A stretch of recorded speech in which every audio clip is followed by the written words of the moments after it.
For those of you that don't know me, I'm Andrew Scott. I'm a Scottish writer. I'm based in Broughty Ferry near Dundee, and I'm the author of a new series of fiction called the Willie Morton Political Conspiracy Thriller Series. There's two titles out there: Deadly Secrecy, published in February 2019, and in October 2019, Scotch Nation, the second book. The third book, Oblivion's Ghost, is due to be published in a matter of weeks in May this year. Now, the reason I'm doing this short promotional video is because I can't get out at the moment, like everyone else, to any book readings or events and regular book talks, and I'm really missing that.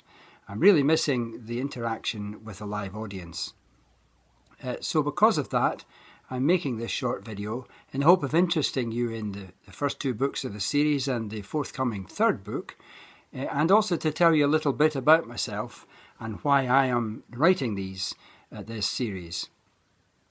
I've got a brand name for this. It's a series. It features a chap called Willie Morton. He's a freelance journalist. I've been a freelance journalist myself. It's not me though, it's the better part of me, I think. I wanted to create a character who was going to be a nice character, a sympathetic, a new man, but also Scottish. And this book fits into a genre in which there's a lot of books. Very few of them have the Scottish sense, viewpoint in it. It fits into a genre of books, Scottish thrillers that have things like Scotch in the Rocks, was the most famous title. Somebody will have heard of Scotch in the Rocks. There's a whole range of Scotch in the Rock type thrillers. They generally have nasty red-bearded individuals with machine guns going to take over oil rigs and make Scotland independent, or they feature the scenario of an independence going sliding inevitably into civil war and bankruptcy. And there's always suave British secret agents going to step in to stop these nasty gnats, you know. So I thought, I'll do the genre, but I'll do it the other way around. And my good friend David Clegg, political editor of the Daily Record, read it. Well, he's in it. I'll tell you about that in a minute. He read it and he said he enjoyed it, entertaining, and he put it in a neat little slogan, like the Daily Record guy would do. You know, entertaining conspiracy fiction with the Brits as baddies. Thank you. Some of you may have met me before at readings. I've had a rather lengthy literary career as an author. I've published some 16 books. Mostly, it has to be said, non-fiction, and including a couple of biographies under my full name of Andrew Murray Scott. I was originally born in Aberdeen. I've also written lots of books about Dundee, where I now live. But my fiction series featuring Willie Morton is something that is now absorbing me full-time as a writer. It's a fiction series that I would describe as Scottish espionage, something that no other writer, to my knowledge, is writing. Lots of Scottish authors are very successful crime fiction writers, and crime fiction is, I suppose, closely related to what I'm doing, but no one is doing the same kind of book that I'm doing, the espionage in a Scottish context kind of genre.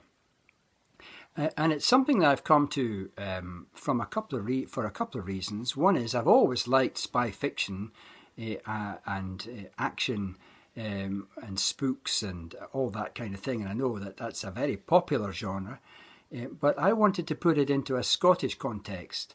And the reason for that is because I've always been involved in Scottish politics in one guise or another. I spent 10 years as a press officer working for senior Scottish politicians.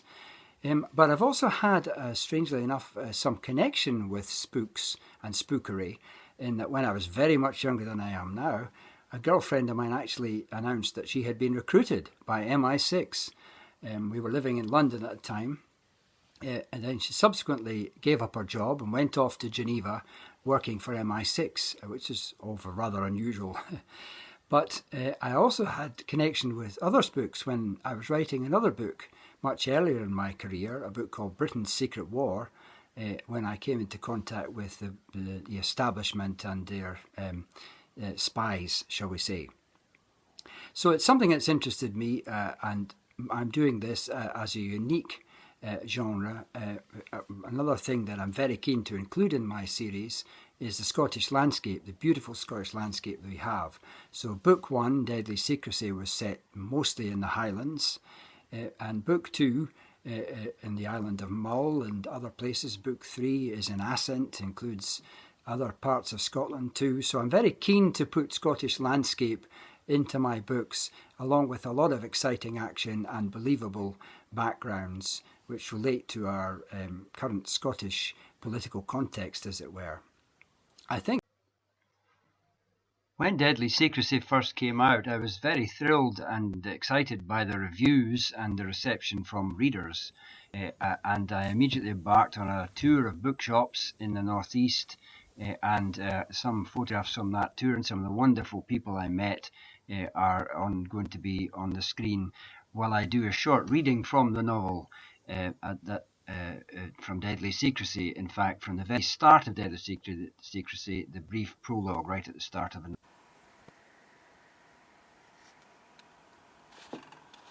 He knew every twist and tortuous turn of that remote, narrow road, even in the dark, even with the lights off.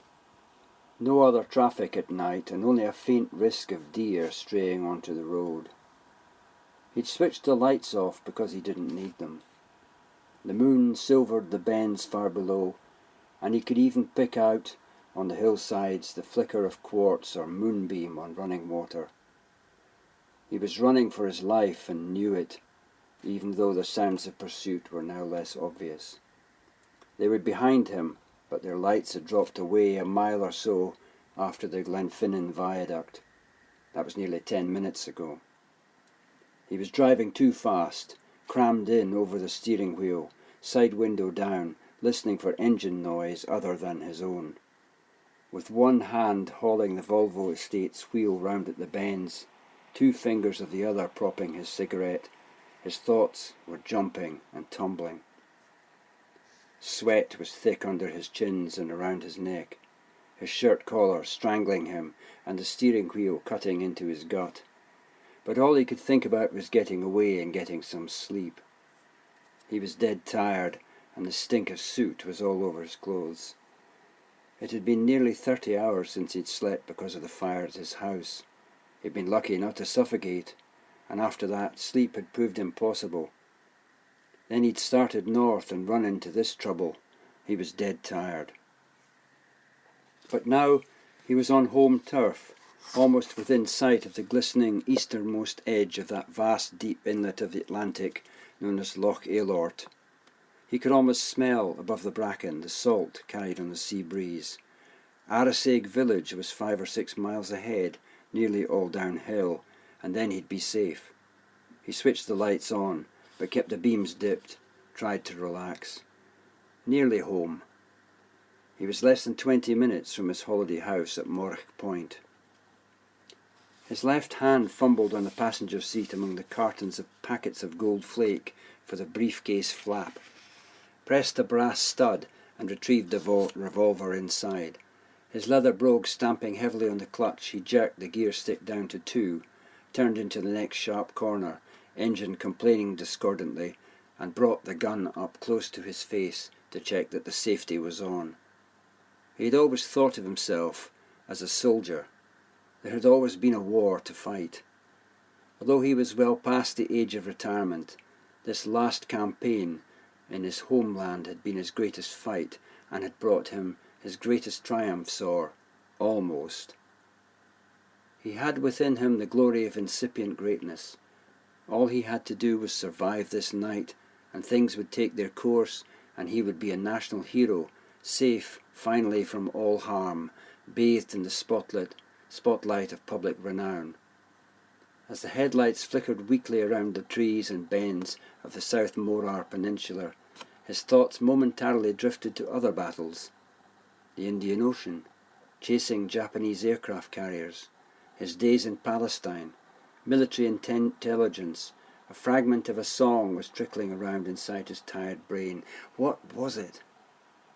He hauled the steering wheel sharply to the left, the Volvo's engine protesting on the steep climb up towards the railway embankment.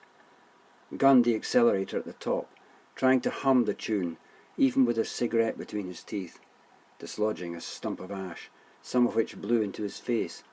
It was an old Gaelic hymn, keening sad, a nostalgic refrain insistent on 3 slow, dreeing notes, like bagpipes.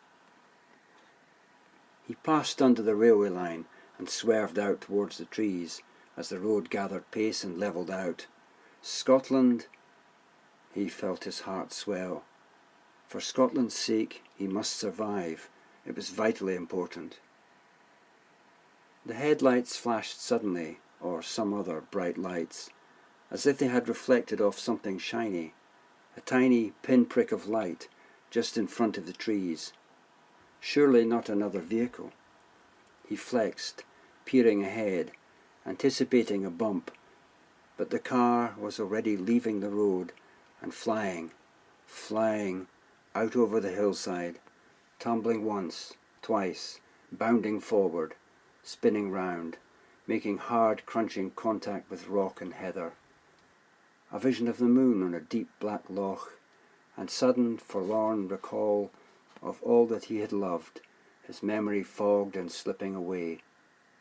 Empty fingers clutching at the cold night air, he went upside down, flopped, fell, and crashed back into his seat as his breath went away in one final, unwilling gasp of astonishment. Most people find them quite exciting. I've had some great reviews from the Courier, the Press and Journal, the Herald, the Daily Record.